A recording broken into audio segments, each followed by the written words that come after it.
David Bowie never performed with Elvis. Maybe we're going to see David Bowie and Elvis perform together. These kind of ideas are going to be possible in the future, and while they sound strange, they're the kind of world that we're heading to, where new combinations of people from the past come together from people from the present, and even people of the future that don't even exist. And all of this is really changing the landscape of what music is. It's basically requires the record companies, the artists, and their management to understand the capabilities of these systems and to work with partners like DNEG and ILM to turn their dreams into reality.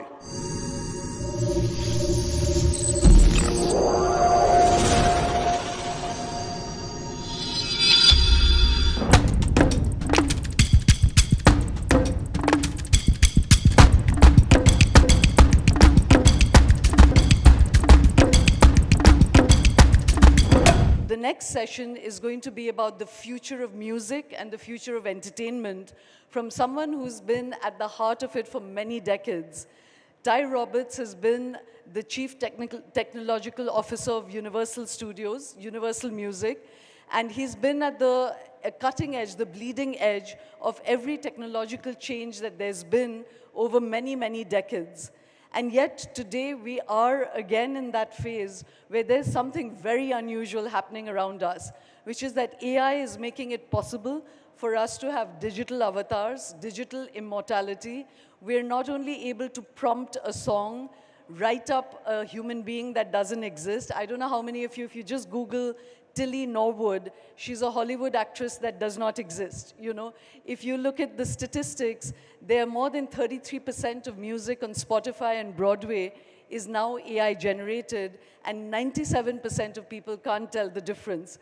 So in this very confusing arena of creativity, Ty Roberts is going to take us through the exciting bleeding edges of it. You know, what makes it something that is going to be very sort of positive for entertainment and immersive experiences, and then also all the other questions that arise around it in terms of ownership, copyright, and all the other issues that go with it. But for the moment, ladies and gentlemen, please welcome Ty Roberts on stage.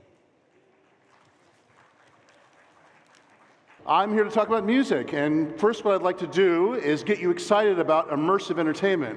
And I must say, Shoma is put on the most immersive conference I've ever seen. I've been to many different conferences, and nobody has visuals like this.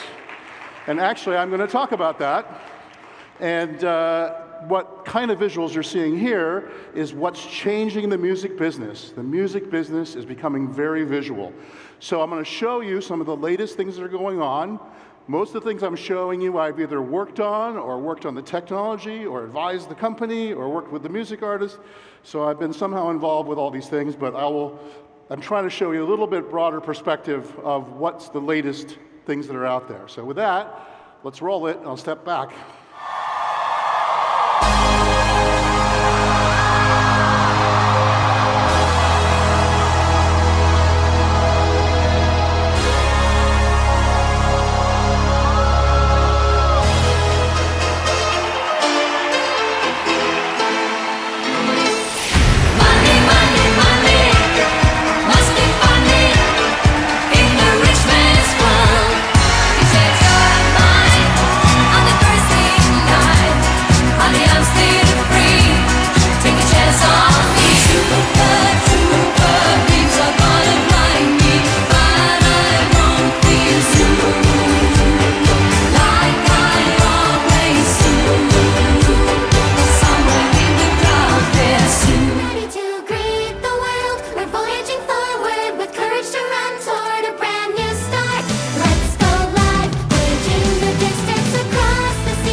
1.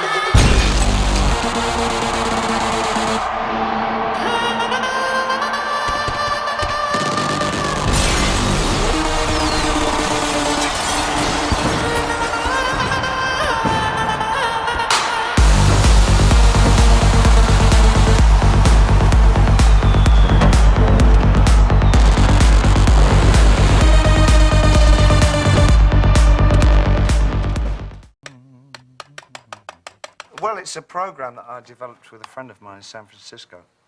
And it's called the verbicizer.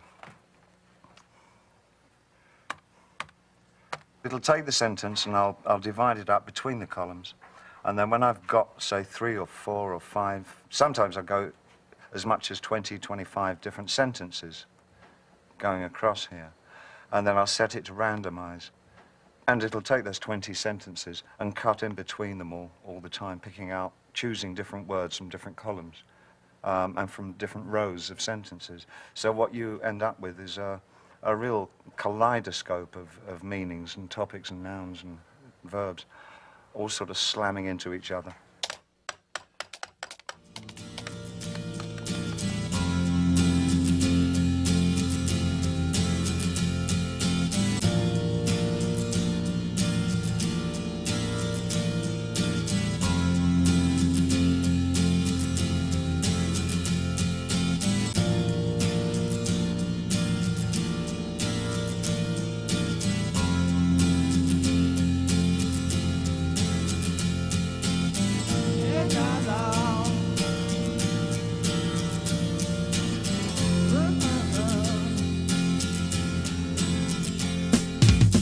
Didn't know what time it was, the lights were low. Oh, oh. I leaned back on my radio. Oh, oh. Some cat was laying down some rock and roll, that is all he said. Then the loud sound, it seemed to fade. Came back like a slow voice on a wave of fade.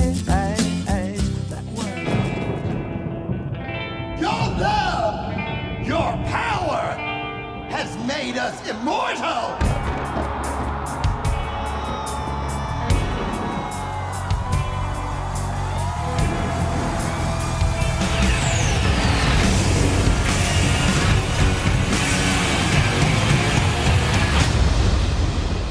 The new Kiss era starts now!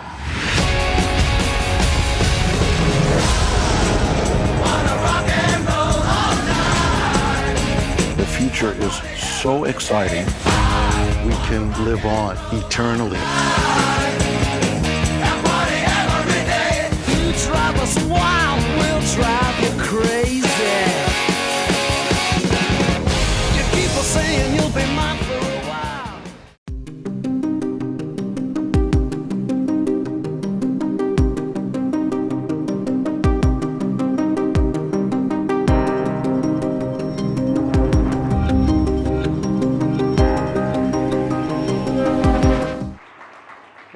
So with that, I think you saw quite a few different examples, and I might explain a couple of them because it's probably a little hard to see some of the details.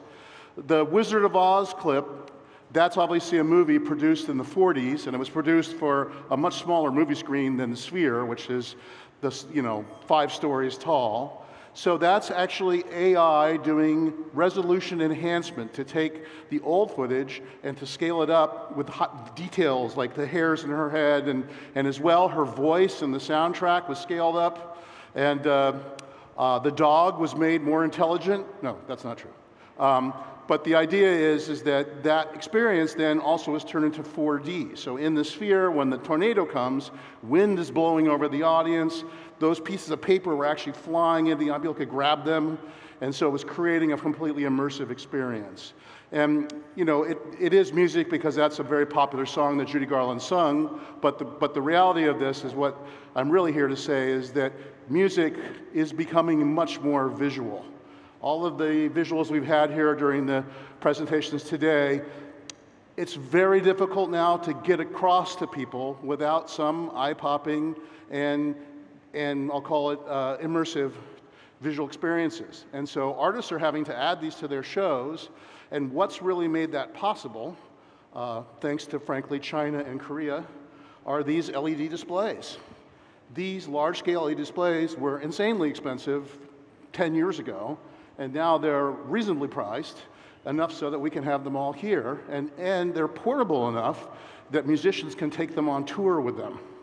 But it creates a huge problem, which is both the musicians have to be able to think visually to understand what kind of media they want. In this conference, you know, the Synapse people thought about each presentation and illustrated the visuals for that, kind of in partnership with the speakers, I think.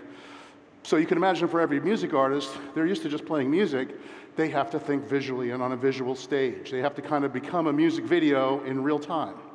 And that requires help from different people, as well as some of them are very good at that, and some of them are not good at that.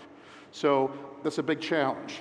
The second thing is that the visuals are timed all with the lighting systems of these shows. So when you're seeing some of those avatar shows and the other things that are going on there, the visuals are synchronized. And that's good in some ways and bad in some ways. It's bad because the musicians have to stay in lockstep with the visuals. So, you know, I'm waiting for the big moment, and like I can only do it when the moment happens. And so it removes some of the flexibility musicians used to have to be able to adjust their performance to the mood of the audience and to how they were feeling, and if they wanted to go on with their guitar solo longer, they could. But now, with the visuals, they can't go on with the guitar solo because they're going to run out of film, and then it's going to loop. So the reality is it requires them to really think about this.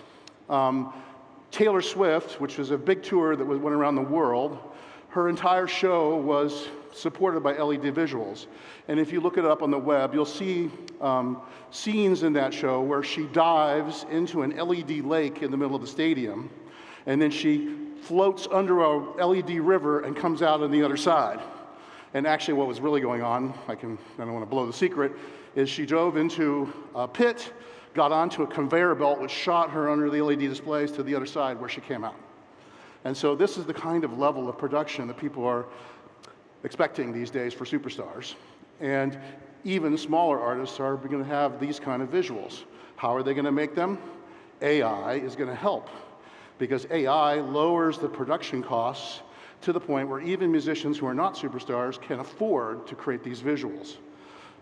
AI will also allow them to change the visuals, and eventually AI will be reactive to what's going on, both from the artist and from the audience.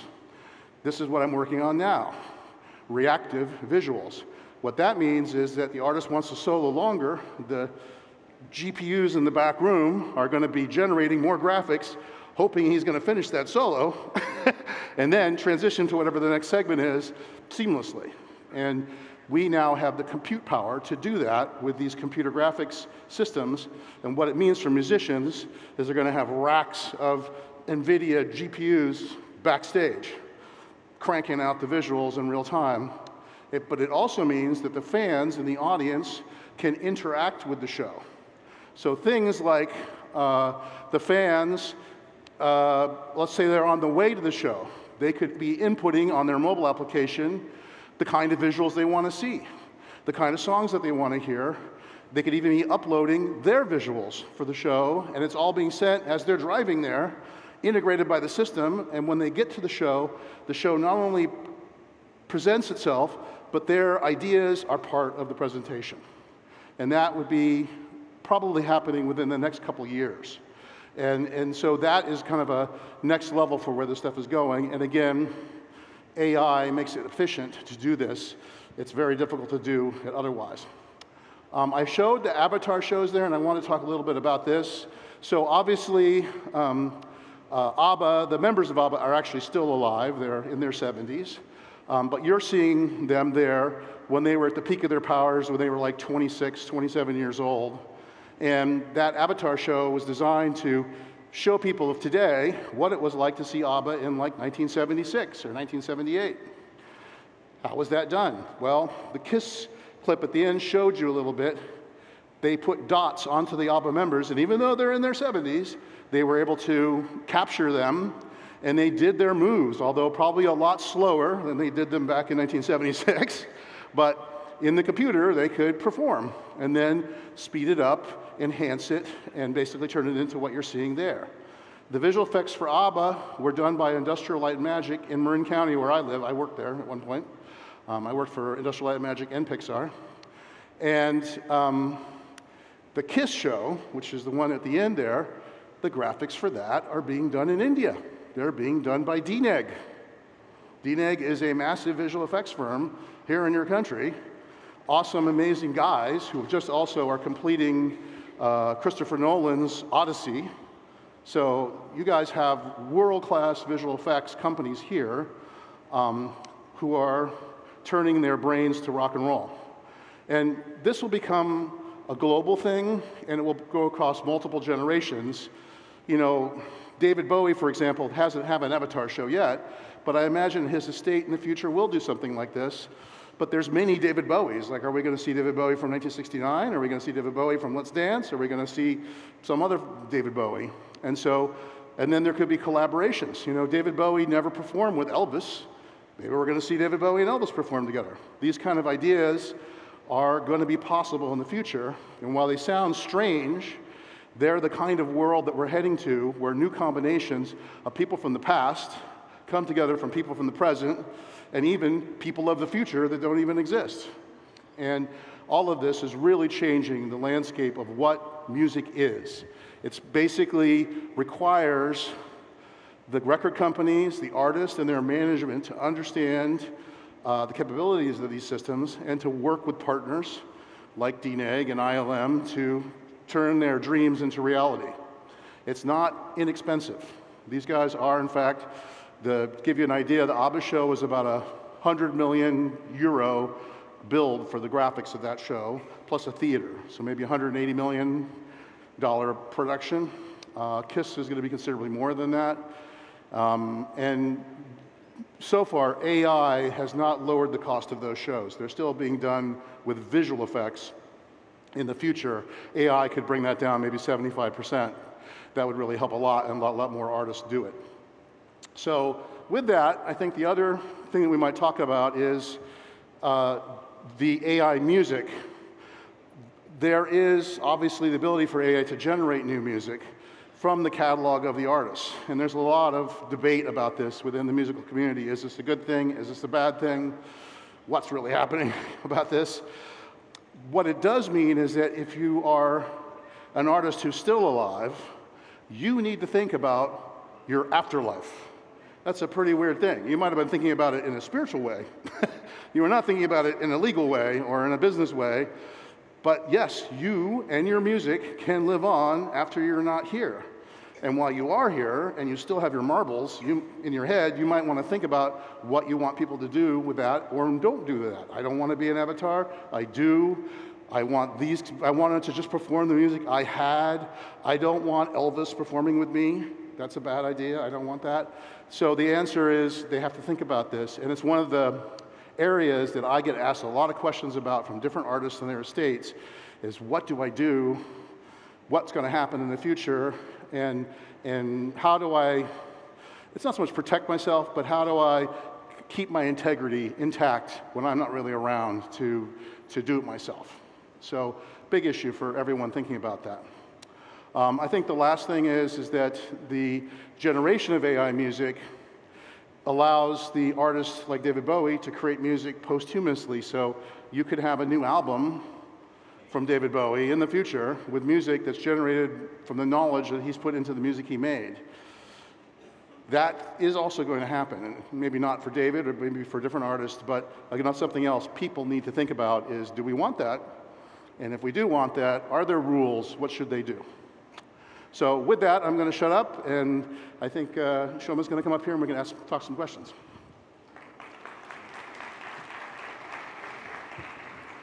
Thank you. Thank you so much, Ty. We've just been talking about ownership rights, but now we have to think of the ownership rights of the dead as well. So that's just the beginning. Yes, the afterlife has come back to us. I want to invite on stage my colleague Aishwarya Gupta, who's the lead for IP management at Lucid Lines. And she's an absolute passionate about music, and she'll be joining me on stage to speak with Ty about the future of entertainment. Aishwarya. So, Ty, will just dive right into it. We know that you've been an absolute pioneer, that you've been at the cutting edge of technology for a very long time. And it's absolutely mind-blowing that while the world is recently discovering generative AI, Ty has been working with David Bowie about generative music in the 80s and 90s. So what seemed like a leapfrog technology at that point has now transformed into the internet feeds being bombarded with algorithmic feeds of 100,000 daily uploads. You know, search discovery tools have been manipulated. Yes. And there are, of course, issues of young artists who are going undiscovered because everything is getting drowned by AI music. So how do you reconcile what was something that you did so pioneering back then and is now transforming into something that could potentially be killing talent? Well, what I first would say this, which is the young people of today are going to be able to master these tools. They already are using AI to make graphics and photos. Obviously, you guys use them to make a lot of the images we saw here. And so the reality is that the 14-year-old of today is already aware of this technology and maybe is writing music or thinking about music and thinking about things in an audiovisual way. And they will be fluent in this. In my generation, video, music videos, and you guys all know about music video, became the tool that young people learned how to make music videos. And they learned that they had to, frankly, learn how to dance. If you wanted to be in a music video, either you had to have somebody dancing for you, or you had to dance. And it became important again. And artists who didn't know how to dance had to struggle a little bit because they didn't adapt to the technology. I feel like AI is going to be something that this new generation is going to embrace. I didn't show some of the other clips that I have. There are artists that are out there now who have AI visuals as part of their show. And so, but they look a lot like the things we've been seeing here, and that's going to just expand. And I think for young people, it's really important that they learn the tools. They do the best job they can to experiment and learn about it. Yeah, but I think what Aishwarya was talking about, Ty, was AI slop, you know, that what was pioneering and interesting is now also because everybody can do it. So you're getting like a lot of mediocre slop that's just landing up. And because it's AI algorithms, that's also pushing that kind of music up. So, you know, there's a kind of a mediocre pool that's developing into which all original music is getting lost. Well, I don't agree with that, actually. I feel like the personality of the artist, the people behind the music, like the way I see it is the people behind the music, and for some artists, the music is like 10% of what they do. 90% of what they do is their visuals and them and who they are. They're like celebrities, and the music supports their celebrityness. So to some degree, if you're a faceless artist and you only make music and you don't appear visually in some way and you don't have another angle that's out there, yes, you could be pushed down. But I feel like if your personality is getting out there, you're going to be successful. And in America, we've had some recent artists. Chappell Roan is an artist who's had a big breakthrough in America. She's all about fashion, visuals. She dresses up every single show. She does amazing stuff. Guess what? That's what you've got to do. If you just want to make music and sound, I'm sorry to say this, but the days of sound-only music is not going to reach global popularity. You're going to have visuals. It's just the reality of life. I'm so glad you brought that up. With respect to the personality of artists. So yesterday we had a session by Shankar Mahadevan, a maestro, a Grammy Award-winning artist. And it was phenomenal because he walked us through the journey of a sound, you know. And he said that music is tethered so much to mortality, you know. Our rise, the fall, the success, the scandal of an artist, what gives shape to their music. And now literally what we are going to be doing, I mean, it's amazing to see, you know, holographic tours of Whitney Houston, ABBA, Elvis, and it truly is spectacular. But when you freeze them in time, you know, and at this point we are literally turning artists into software, we're rendering them on stage. Right. So do you, on some level, do you see that as a disservice because there's no more scope of them being alive? Well, I think for artists that aren't alive, it lets people, like that ABBA show, lets people take their, if you see what actually happens with that, in England, the repeat business for the ABBA show is like 3 times a year. The same people, the majority of people seeing the ABBA show are not foreigners coming from other parts of the world. They're people in the UK that live in the UK that on the weekend have friends over and go, should we go see this or we should go dance with ABBA? And we all go, we'll go dance with ABBA. And they'd see it 2 or 3 times. So they love it. And so the reality is they also take their kids. And their kids couldn't see ABBA because their kids were just a dream in probably 1976. So I feel like it lets people appreciate that. And good music, in my opinion, is always good music. And young people today, I've like rediscovered artists from the past. You know, they love this stuff. Yes, they may find that some of the music is not, some of the AI music is getting into the charts, but it's still a tiny percentage, and it'll probably grow. But how much of it will be there, because where's the story behind that music? Yes, if you create a virtual artist that has a virtual story and people are following the virtual artist's virtual story, but that virtual artist is never going to meet you, is never going to appear in front of you physically, very likely you're just going to see them on a screen. So I do feel people are behind music for the majority. I don't worry about it at all. I see AI as a tool. I don't think it's going to replace people.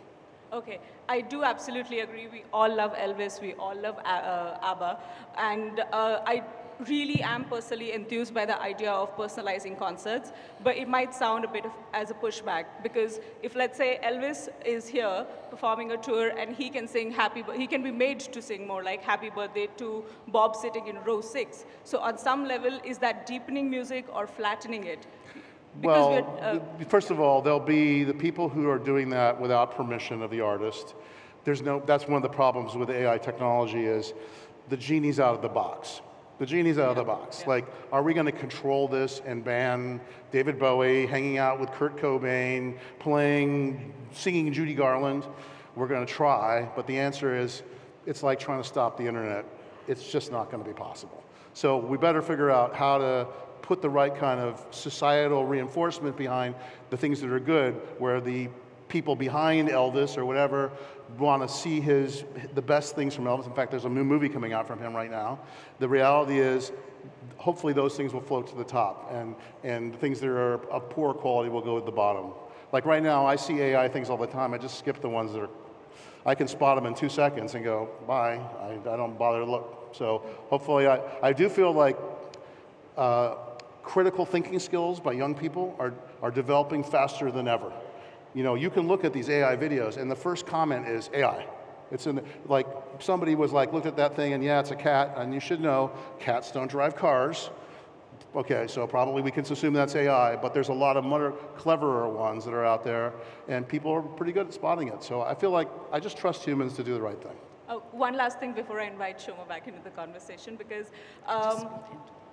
okay, so the whole of the theme towards 2 days of the conference that we've been having, that started with Stuart Russell saying the same thing, that it seems like everybody's coming up with very clever technologies, and they are somewhere thinking that, oh, eventually we'll figure out how to put some guardrails into it. So what is the game plan of, again, a very brilliant and mind-blowing immersive technology turning into a theme park entertainment?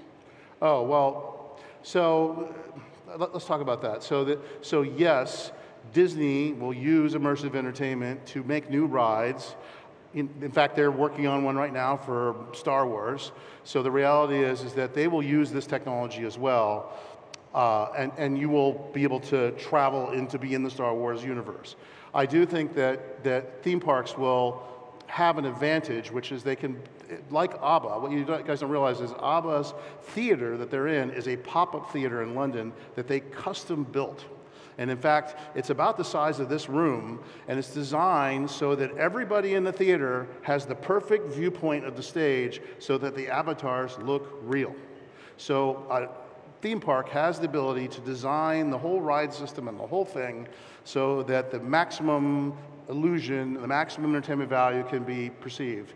Also, often theme parks contain what are called ride system to deliver to the people. So like you're in the Haunted Mansion, man, it's putting like 2,000 people an hour through that thing because you're getting the ride and it like takes you through. You aren't allowed to like walk through it at your own rate because they can't get enough people through there. So theme parks are thought about, you know, giving an amazing entertainment experience in a fairly short period of time. You know, if you ride the Indiana Jones ride at Disney World, it's like 7 minutes. And you might wait in line for like 2 hours to ride for 7 minutes. But after you ride it, you forget you waited in line. Ty, I just wanted to double down on something that Aishwarya said. First, I want to again reiterate that we ourselves love AI. You know, we are critiquing it because we're trying to get more thoughtful about it.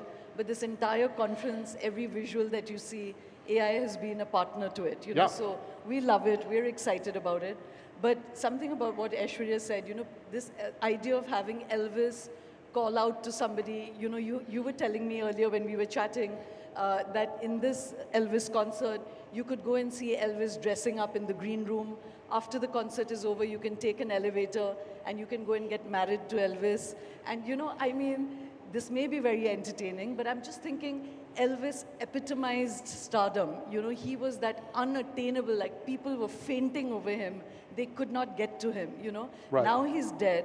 And suddenly he's being made to call out happy birthday Ram, happy birthday Robert.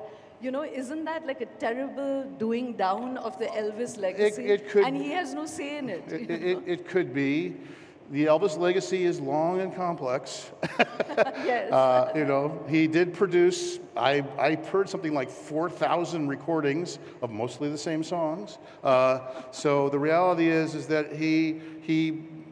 somebody does need to maintain that and think about his legacy, and hopefully the people who have bought the rights for this will do that. And yes, you know, one thing is that these people are people in the real world when they were alive, and they had complex lives. They had problems, and they had successes, and they had failures. And so, you know, when you present them in the future, you need to think about that. And so it's a really complicated issue. There's actually, you know, when they're searching for these people to do avatars, there's no artist that's perfect. Almost all artists have had exactly what I said: failures, successes, embarrassments. Many have been jailed. Many have been in jail.